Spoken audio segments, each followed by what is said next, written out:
Welcome back. We always could spot a prayer. Coming back to your old team and the city I love so well, I mean, it was a great feeling for me. Get him on camera. You train him for the Nuggets. I'm back home, you know. I feel as comfortable as I ever felt before in my life. Deep cut there. One of my I had to do a McDice. I wanted to do a McDice video, and that was like the only video of McDice on YouTube. I was like, wait a minute. Didn't he explicitly like reject coming back to Denver the last time that he was traded back here? I think it was Dempsey could clear this up. I think it was after that. It was an even uglier split. Yeah. Okay. Wait, you got to wait for me to introduce our guest, but let's introduce the show first. What up? What's happening? It's 8:00. It's Thursday night, and it's time for the DNBA show at DNVR. I'm your host tonight, Brendan Vogt. No Harrison Wynn, but I got 2/3 of the usual suspects. Above me to my left, my right, it's Eric Weedham, D-Line Co. What's up, guys?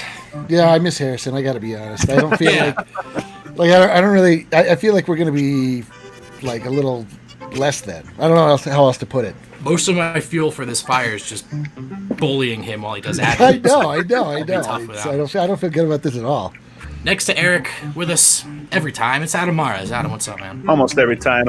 Is my hair looking good enough to make up for Harrison not being here? Yes. No, it's not. No, not at all. Did you hop on the Peloton today? We're contractually obligated to mention that.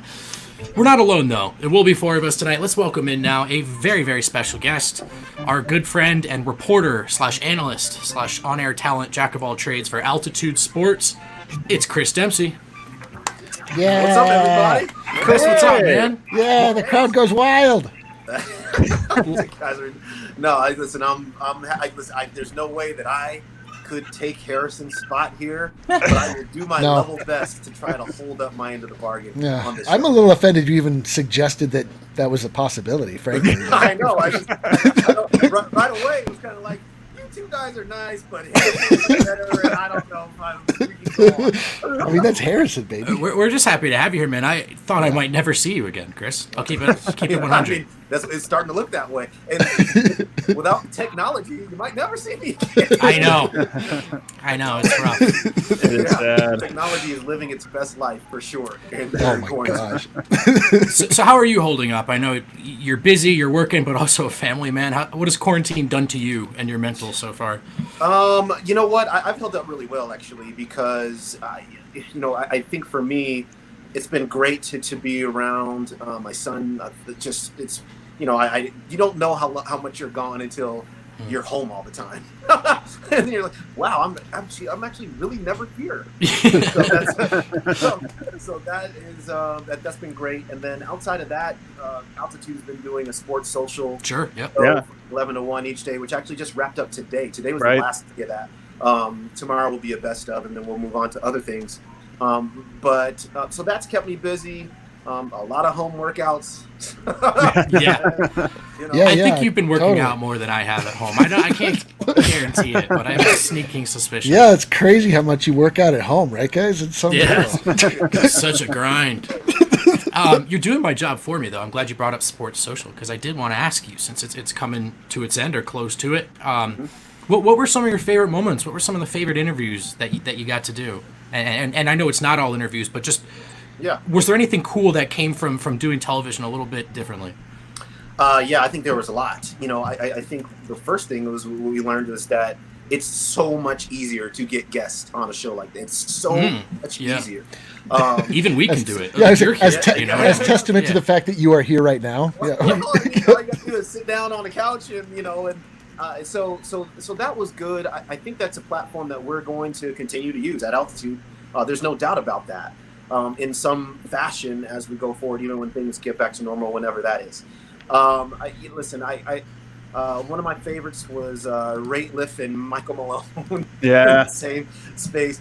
That was really, really fun conversation with those two, and to see another side of Michael Malone was really good. For me personally, we don't really interact a ton with the Avs talent. or the Rapids talent. And so to be able to do that was so much fun.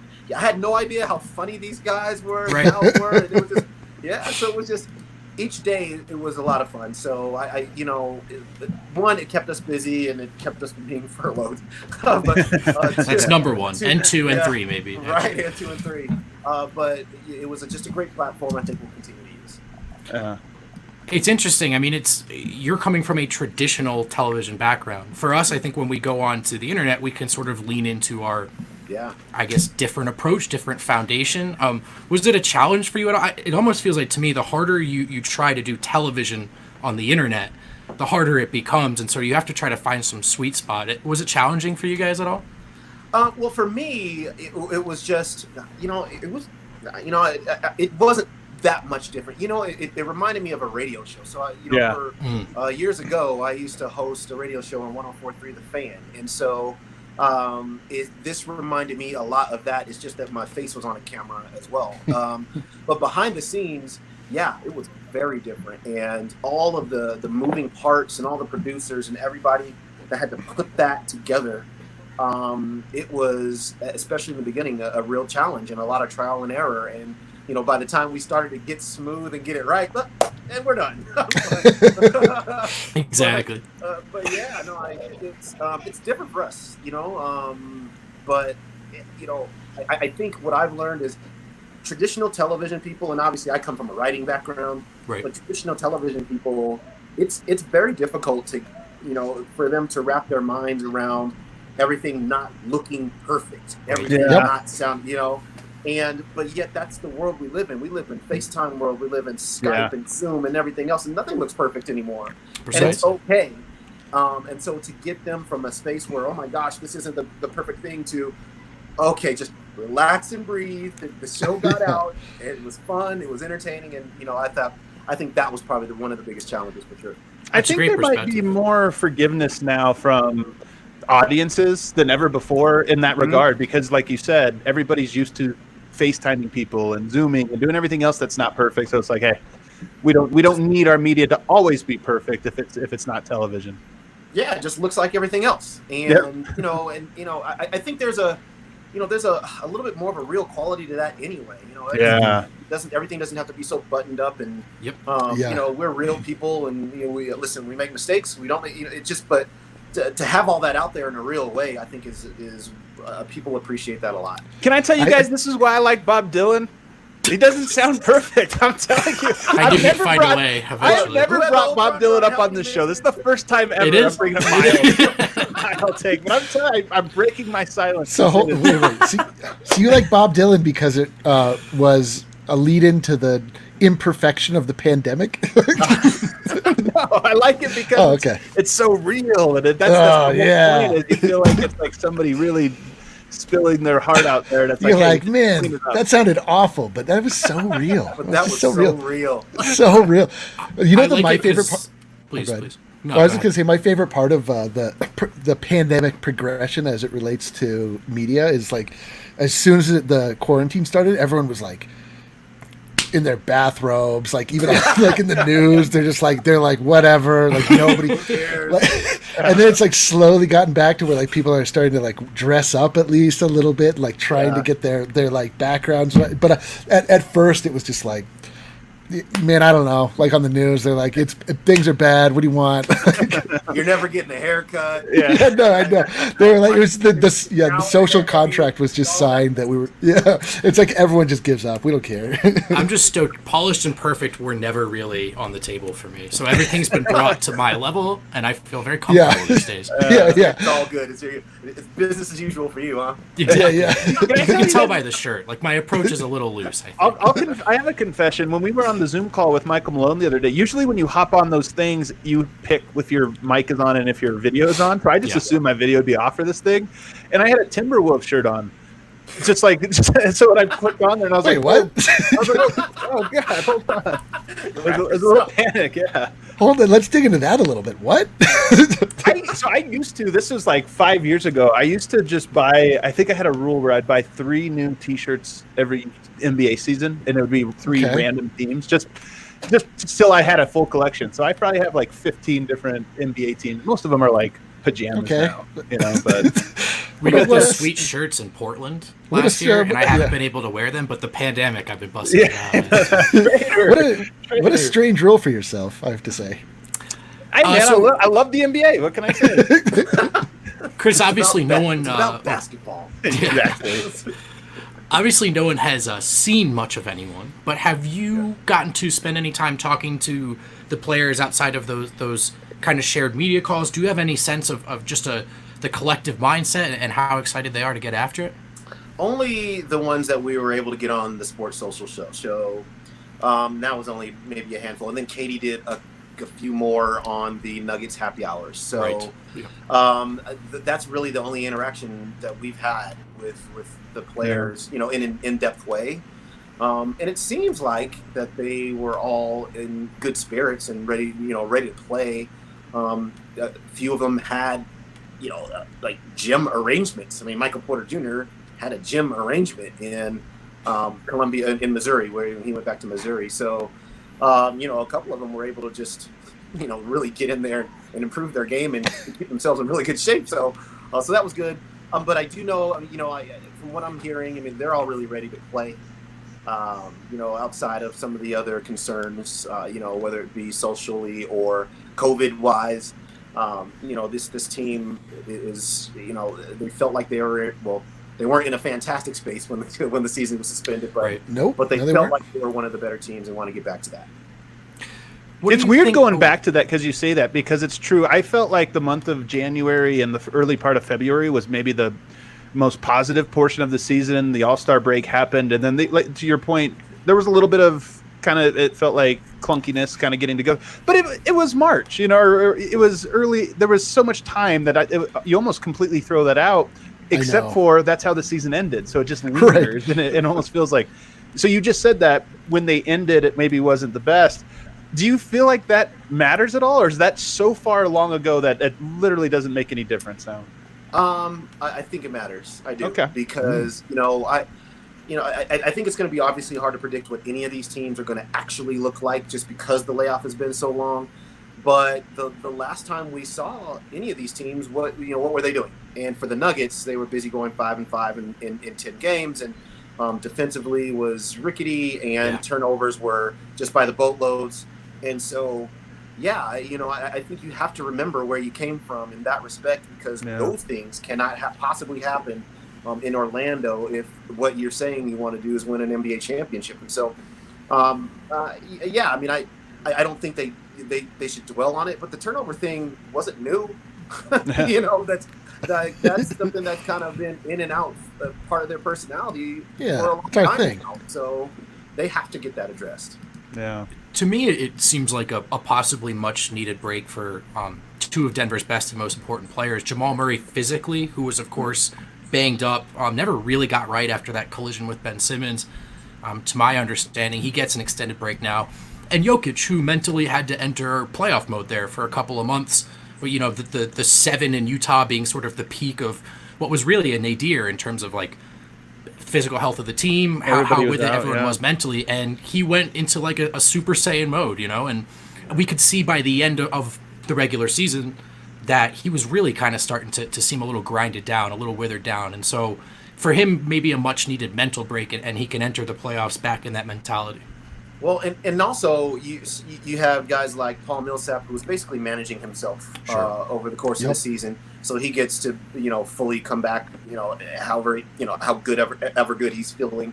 You have Michael Porter Jr., who basically and I know in our interview basically admitted to saying, hey, listen, my ankle was hurting so bad that I just couldn't be myself out there on the basketball court. So he comes back fully healthy, and I think the players that I would worry is too strong of a word, but we'll just use it, are the ones who maybe started slow, started to really figure it out, and now what do you do after 3 months of a layoff?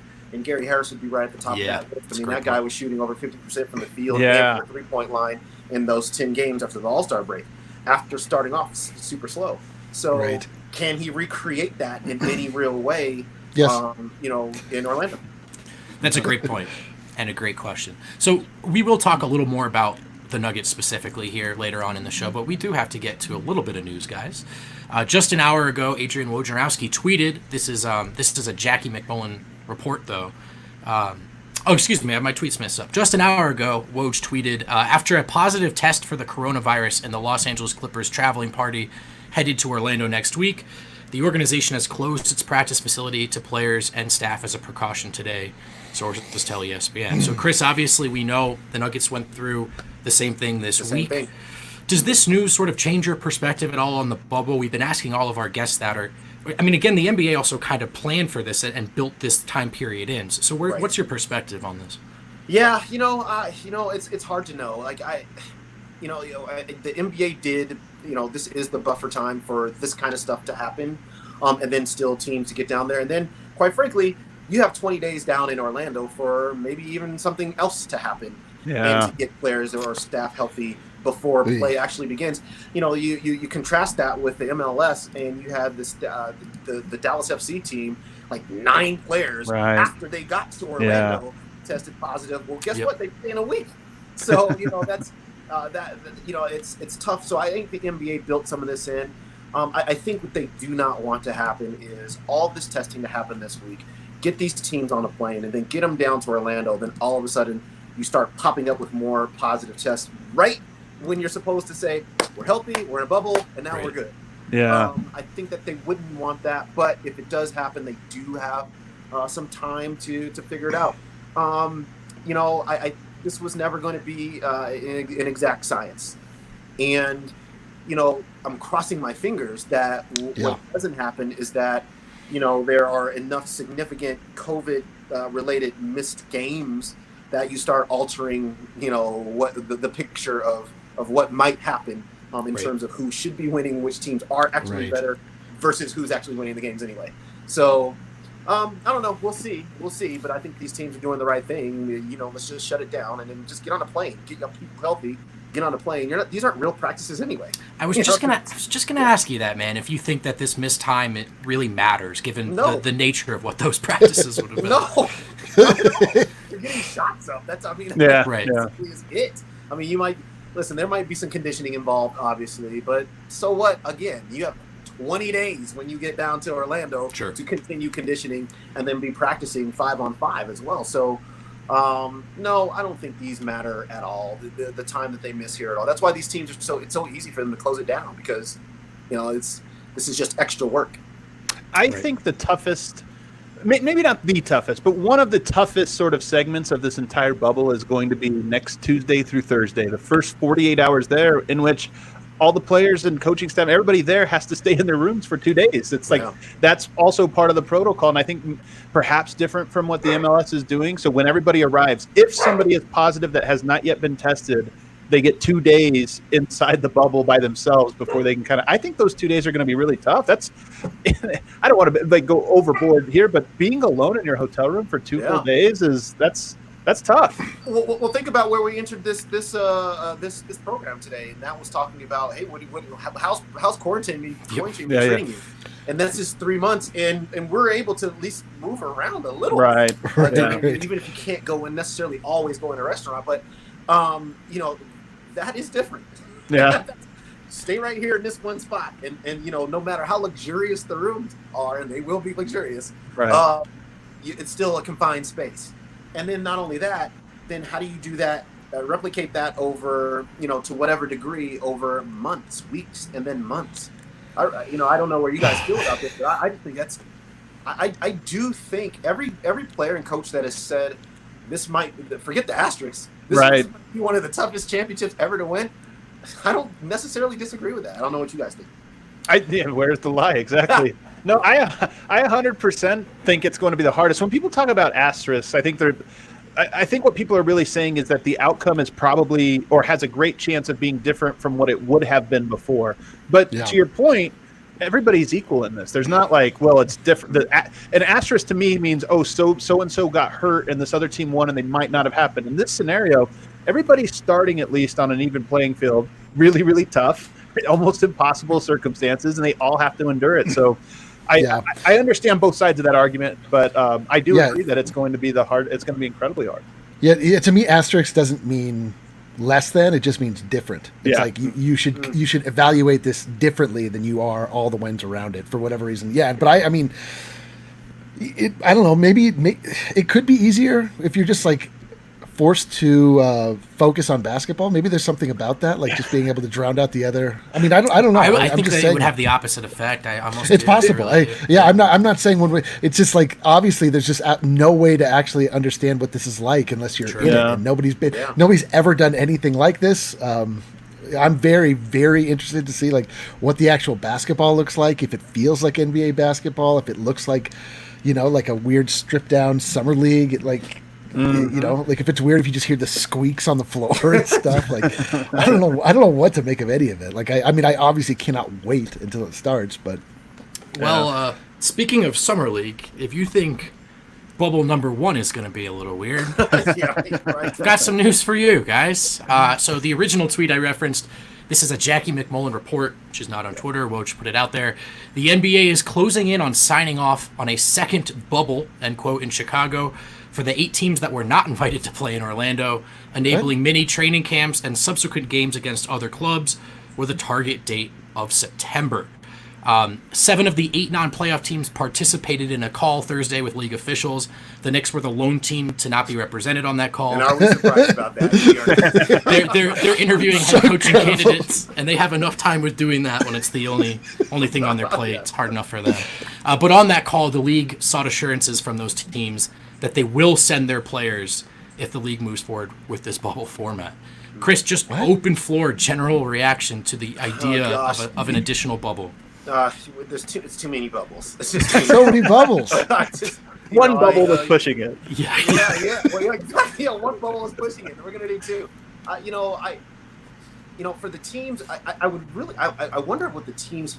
There's 2 things. One is the TV money, and there's still that out there that they want to be able to get some piece of that pie as well. So I get it from that standpoint. Outside of that, the only other thing that I think makes halfway a little bit of sense is if these teams played nothing until December, then their last game would have been in March. Yeah, that's a good point. Such a long time to not play basketball. You have to play some sort of competitive basketball in the meantime. So maybe getting a little bit in. But if you're the Golden State Warriors and you're Steph Curry, what do you want to play in this? Oh, right. You do not want to play in this. If you're the Atlanta Hawks, maybe you do want to play in this because maybe you just want to get your guys some run.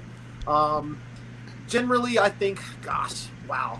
There's, I get why they're doing it. I understand money continues to be the driving force between, of course, of everything.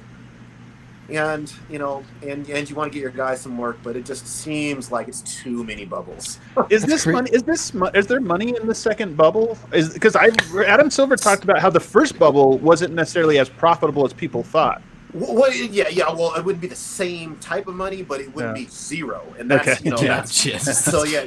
I'm sure these games that they'll play will be broadcast somewhere. Obviously, the ratings will be, but they're not getting money off of ratings. They're just getting money off of them being on television. Period. So, there will be. It just won't be a total loss. It's just what some of these don't want to have to absorb. If we think back to the Nuggets in 2016, so you had Jokic for one season, and he kind of surprised everybody. You didn't know he was the cornerstone then. And then if you had to go 10 months without playing Moutier and Jamal Murray and all of the guys that you had acquired, you had to go that long without it.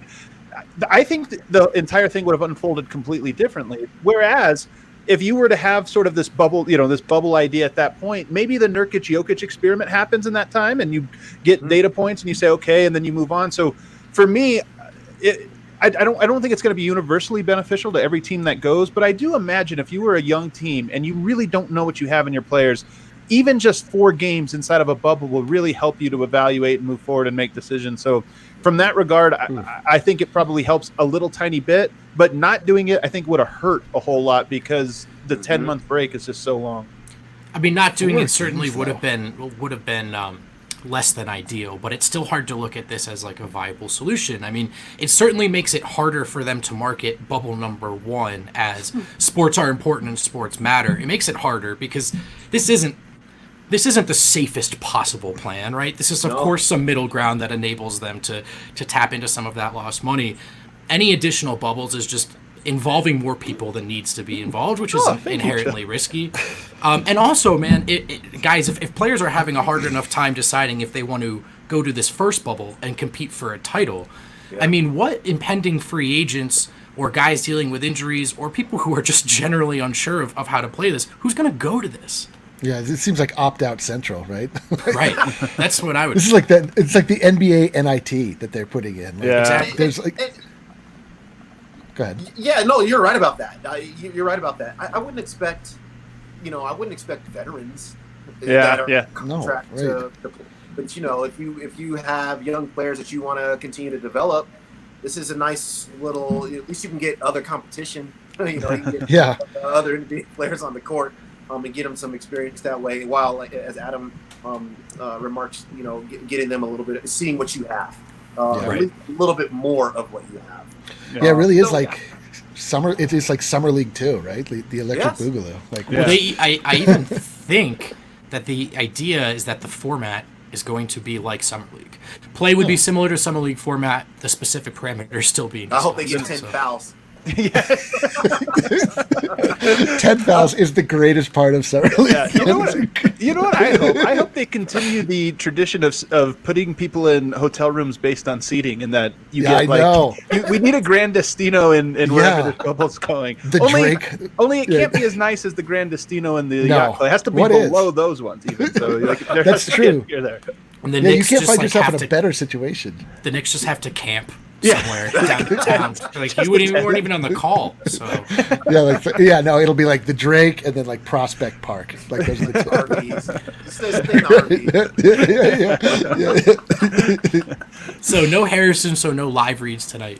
We'll do those in post, but we do, Eric, have to get to our DraftKings pick of the week. I can't wait. Are you ready to tell the people what to do with their money? Yeah, absolutely. First off, I mean, what better way to spend your money than to have me tell you exactly what to do? That's what I always say. This is the best way. I mean, just in life in general. I have other tips, but specifically when it comes to how you might bet it on the DraftKings Sportsbook, we've got an odds boost this weekend for Joey Chestnut. Lose. Joey Chestnut, lauded hero of America, champion, hot dog eating phenom, is going to obviously be in the competition. He's obviously going to win the competition. The question is, can Joey Chestnut eat more than 74 hot dogs? Which should not be a question on the table for in anyone. An amount of, and I literally don't even know the time period, but like I said before, 74 hot dogs for me, 1 calendar year is the amount of time that I don't even come close to it in 1 calendar year. What's the most he's ever eaten? Do we know? 72. Oh, okay, 74 is the... is that right? Let me see here. 74. So back in 2008, see, somebody did their research for this. I'm about to fact check that. Somebody left no stone unturned for the hot dog. Hold on here. In 2018, he got 74. Last year, though, he slipped up a little bit, only 71. So the real question here, I don't know. The real question here is: Joey Chestnut still in his prime? Can he push himself beyond? That's the question. 2 things. Yeah, this is the question for you, Chris. So if you have 5 to 10 minutes on this, no, I'm just kidding. So here's my theory. Here's my take. America needs Joey Chestnut now more than ever, and he's going to deliver. He's going to deliver 78 hot dogs. I was going to say 78. I was going to say, of all the things as a society we have reevaluated their importance during this time, like I'm glad that the hot dog eating contest still happening. Essential. Gotta have it. Well, so let's go. So what are you guys? Where are you guys? Are you above 74 American hero or American disappointment? Joey Chestnut does not hit 74. Vote. What do you think? Above. You said 78. Above. Chris, I'm filled with hope this evening. What do we got here? I'm going 70. I'm going. Well below. Well, there's a bet for you as well. You just don't get the odds boost from DraftKings, but you can still make money. I did buy DraftKings stock. So there you go. That is all right. that's Nice. something I will make. Yeah, hot fire. Friend of DNVR after all. Chris Dempsey. Yeah, I think I might bang that under. I don't feel good about it. I think Joey Chestnut's best days have passed him. I think he'll just start eating food in normal quantities again, sadly. So. I don't want to hear it, and I don't believe it. This is like when Jordan hit 69 points in the playoffs, and then it was like, the over-under for the next game is also 69. Like, come on, man. Like, That's He might have 50. He might have 55, but I don't know if we're going You know what? back world records here. When I look into Joey Chestnut's eyes, I see something that Michael Jordan didn't have. So Sodium. The over-under is his career high. His career.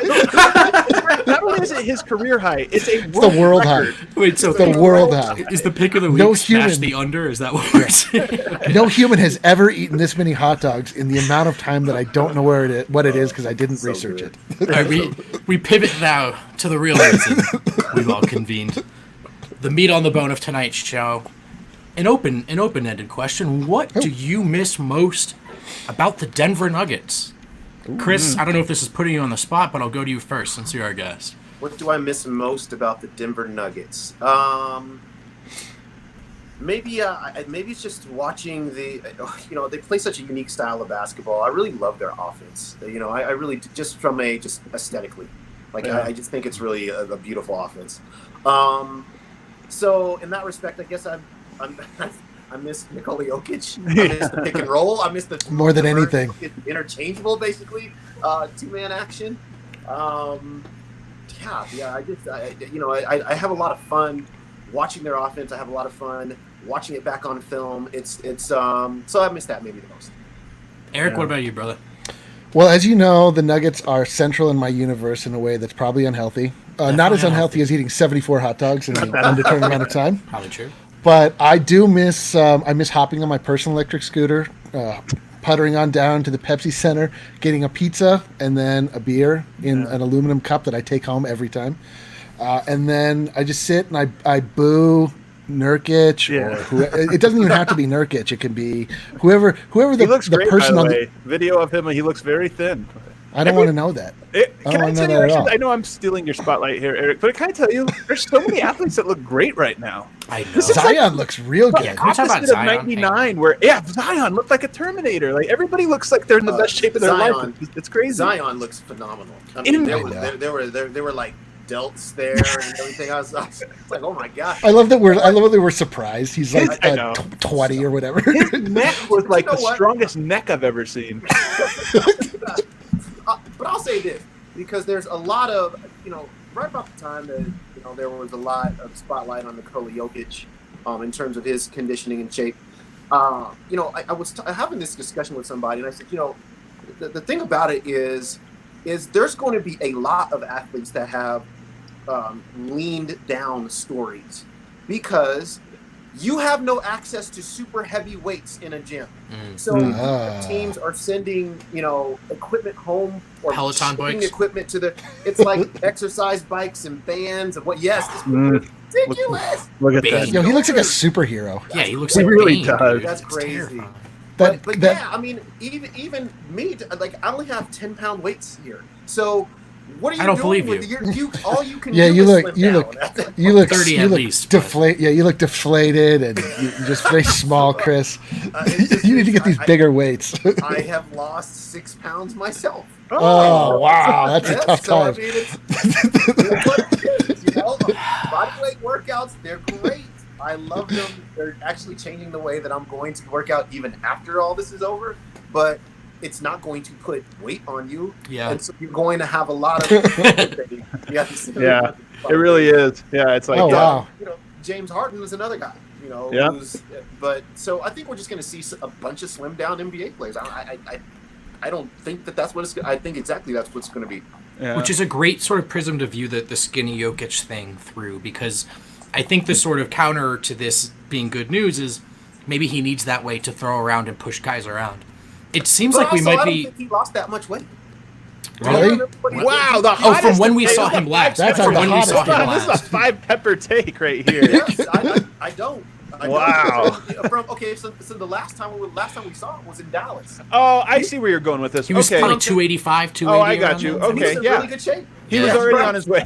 I'll take the peppers off. It's not that hot of a take. Yeah. If he I lost 10 pounds, okay. Right. Right. But he was in really good shape when we last saw him. So. Everybody's contrasting the pictures in Serbia to and by the way, his media day picture, he was overweight. There's no question, but he was also sitting in that chair, kind of like in the perfect way. He was heavy. He was overweight. I'm not. It was a saying tough angle, but he was also 300 pounds. It was a tough angle of his fat. several tough angle photos of him. Remember, over the course of the season, he had lost 20 pounds. Of course. To that Right. point. Yep. At least, yeah. So Easy. if he loses enough, see, that's why it couldn't be. Wow, he lost so much weight because, jeez, if he lost 15 or 20 more pounds off of that, Yeah. a 40-pound loss from the start of the season. That's not what this is. He looked pretty crazy in those vids. I don't know. I mean, it probably couldn't be any more than 10 from the last time we saw him. And if your theory is true, Chris, that we're going to see a lot of lean guys coming back, then Yeah. doesn't matter, right? That he lost 10 pounds. So Well, I'm not for the most part. You know, I mean, Yeah. that's- Ooh, look at this graphic. Oh, yeah. Wow, that media day Look at is March. rough. That is. Yeah. that- Look at that's- March. He is looking great. yeah, That I mean, that straight on angle is pretty rough on media day. I'm not saying he was skinny on media day. I'm just saying the one photo was like everything came together to make the perfect, terrible photo. It's a very unflattering, directly in front of him shot. what do I miss most about the Nuggets season? Trying to see the scale when Jokic steps on. Just trying to get a peek. So weird. So weird. Our job It is is- very weird.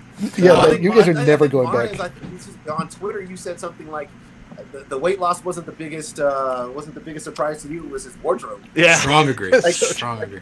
That's what I was thinking. Looking great. Skinny jeans? This is such a Bob Dylan take. A sweats kind of guy. So, For sure.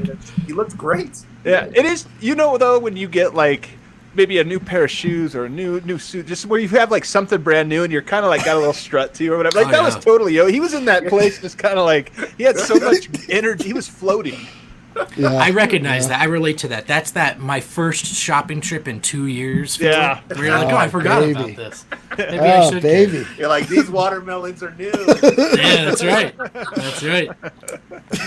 What I miss most, guys, I when watching any sport team, I think my favorite part is sometimes you catch these moments live where it was like, man, you had to have been there. You had to Yeah. have been there Yep. either in the building or watching live. And then we love to go to our respective communities and kind of live it up together. With the Nuggets, I think that's really compounded and magnified by the fact that might literally be true. No one else is watching. And so there are these moments like I think of the MPJ game in Indiana and I think of the 7 in Utah. And to me, there is a loose, vague thing that they have in common, which is just that feeling of, I am so damn lucky that I sat down to watch this game or totally. attended this game live tonight. There's something Yeah. too, like people always talk about the NBA. They're like, oh, there's games in February. There's 80 games. I'm like, there's 80 games. Yeah, I There's some know. in February.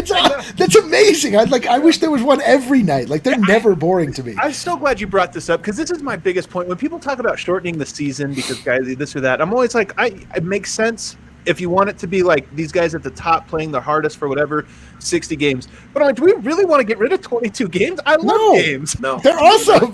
Games are, yeah, people get into this weird thing where they act like the only reason to play the NBA season is to determine the champion, Yeah, as though being entertained along the way possesses Doesn't no matter. value. Like it's own like we own like that the NBA must determine the champion it is the right of the NBA, the reason for the NBA. It's like no, the NBA is like here to entertain us, and then that whatever. So bring back the NBA. I miss it.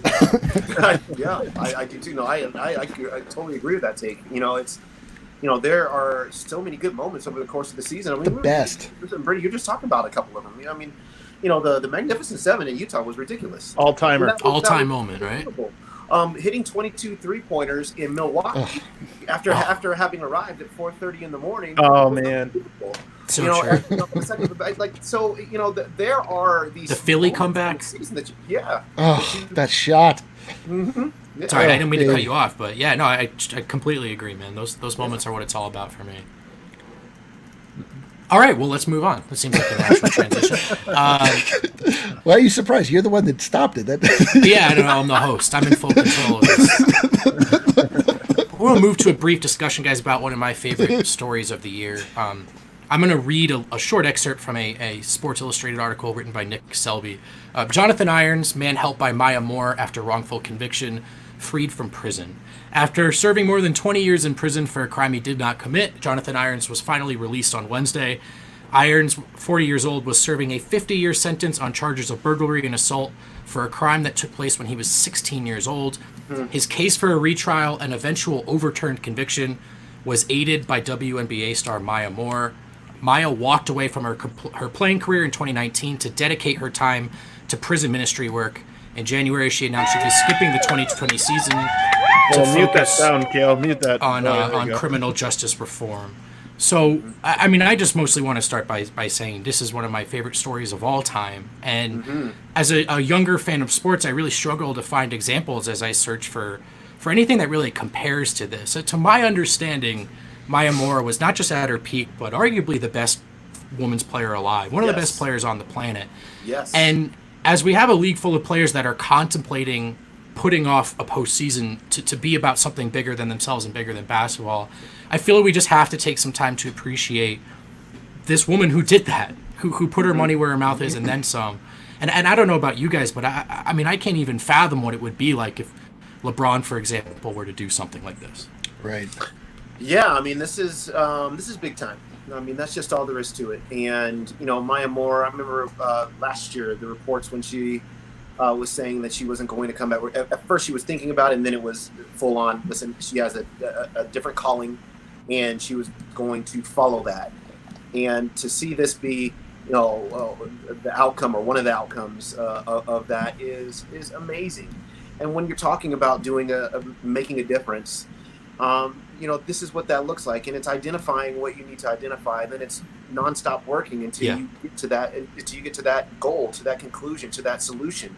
You know, it's not all going to be as you know, as flashy as this is, and for her, I'm sure that is, she's not thinking of it that way. I mean, there was a lot of hard work, probably many nights where she thought, I don't know if this is ever going to happen, to get to this outcome, but yeah, this is what you're talking about when you're talking about working, and this is what some of the players are talking about. And this is why I couldn't be mad at even when Kyrie Irving and Avery Bradley, Dwight Howard, you know, basically held the big Zoom call with over 100 players, and basically just raised the issue. Hey, do we really want to do this? Do you really want to go down? Do you really want to get back into your community and see what you can do?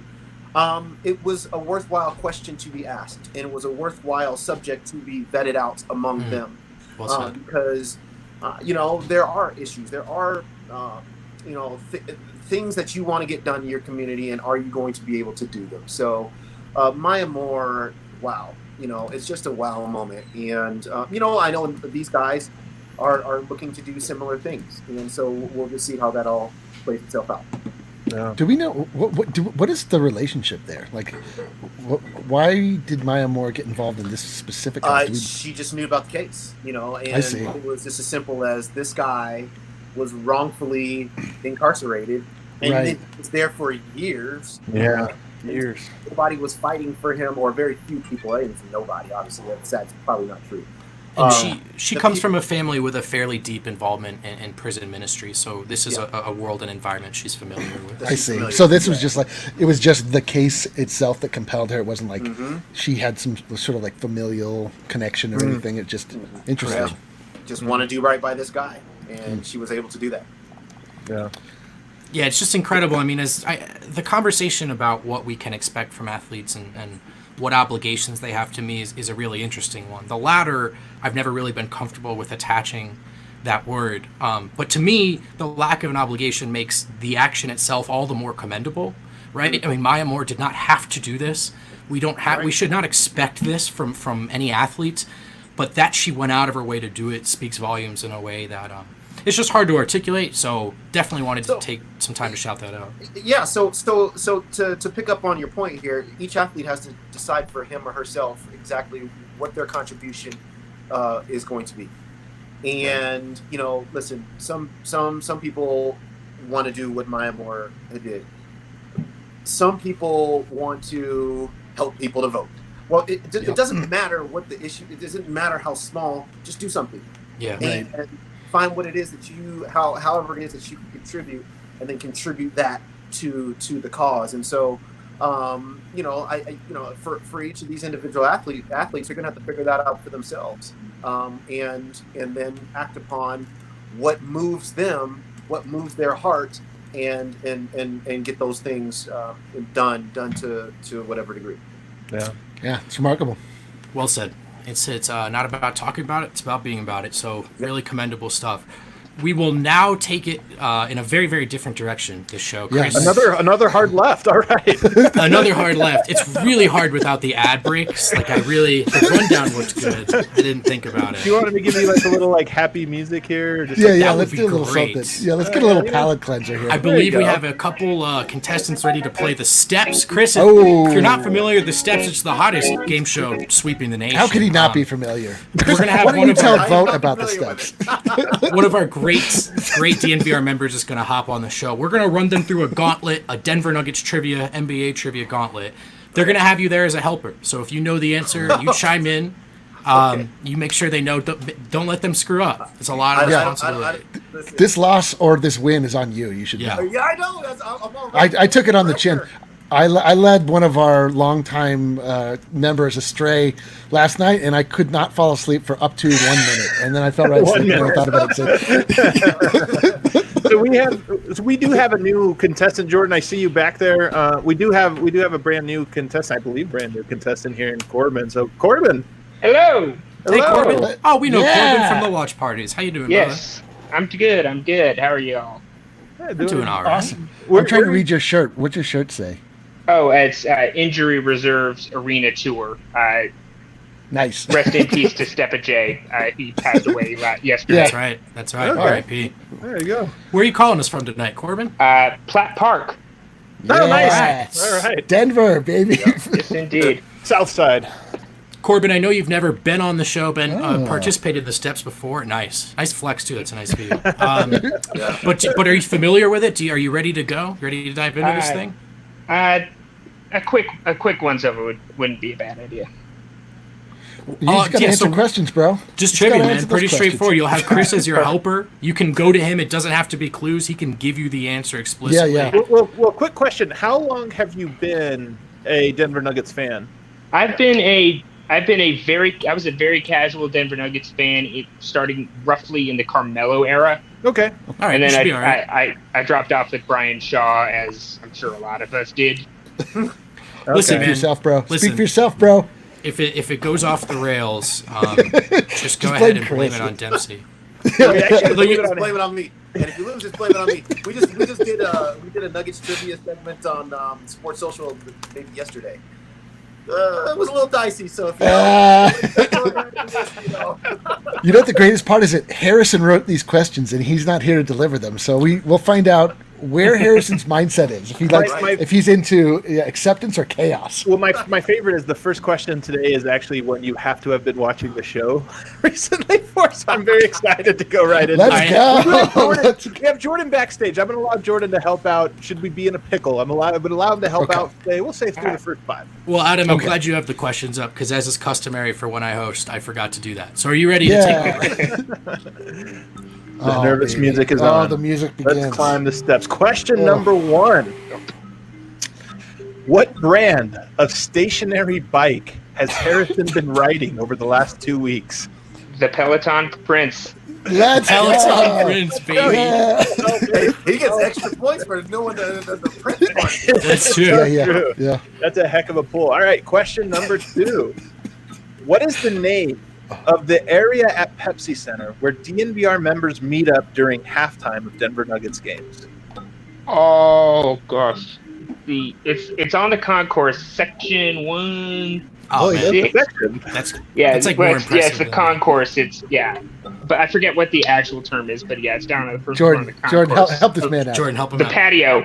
No, Jordan. Perch. Oh yeah, the perch.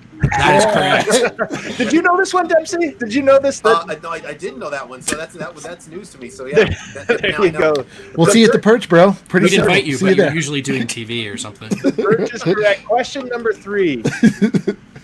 What natural disaster, geez, Harrison, what natural disaster canceled the Nuggets Summer League opener last July? Was it A, a flood, B, a sandstorm, or C, an earthquake?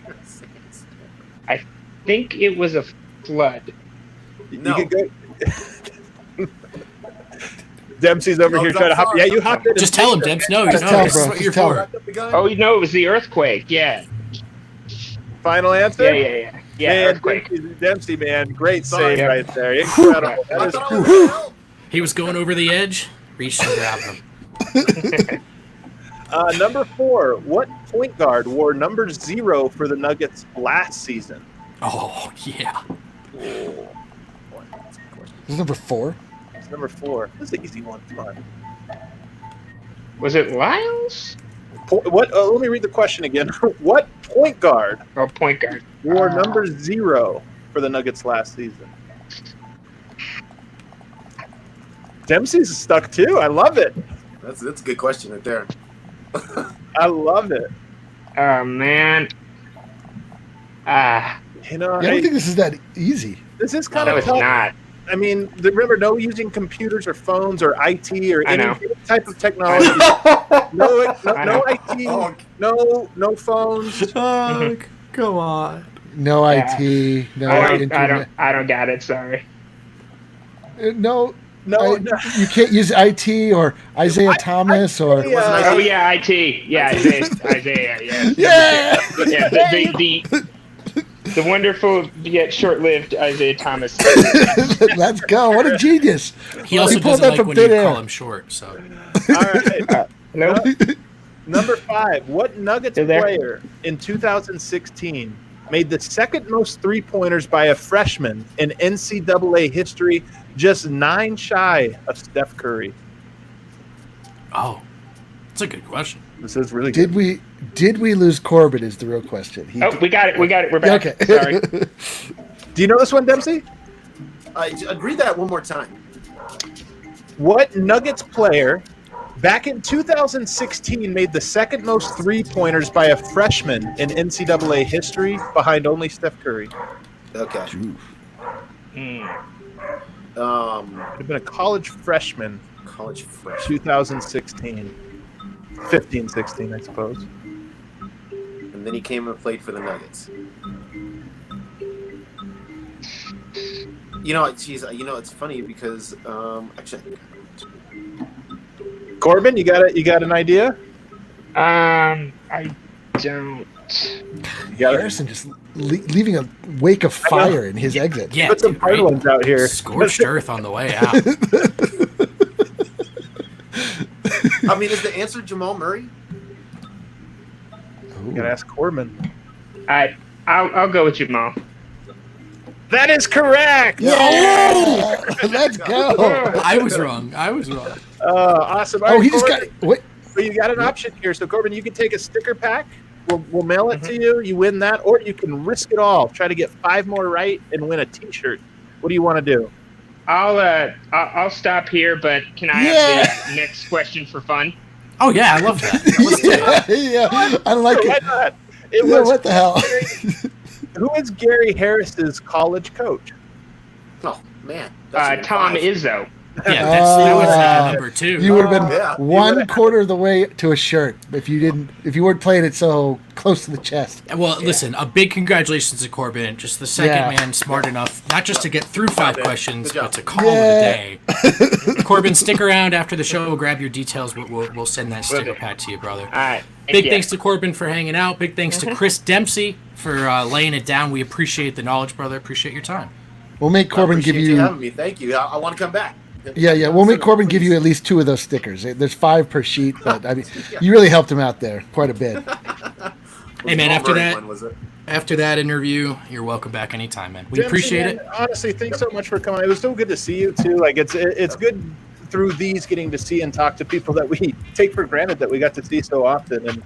And people don't know this, but and I think you know this, Dempsey. Maybe you don't, but literally every single person that covers the Nuggets at Pepsi Center looks up to Chris in one way or another. And I know for me personally, It's true. It's true. The few times that I have gotten into a pickle over the years, always Dempsey the one that like sets me straight. So it was great to have you on, and just wanted to say that before we got out. Yeah. I really I quickly. appreciate that. I appreciate that. I'm just everybody. It's It's a fun atmosphere, and you can't say that about every media situation.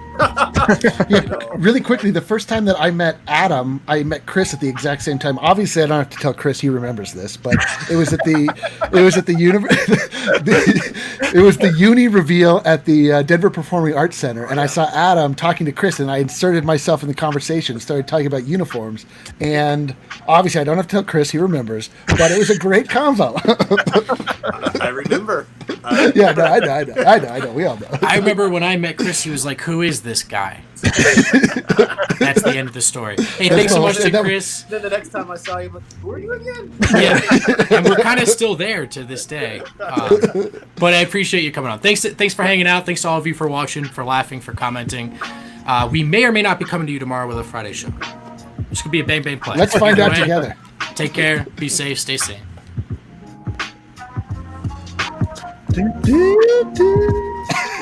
Lovely. Singing the end part is my favorite part. It's the word.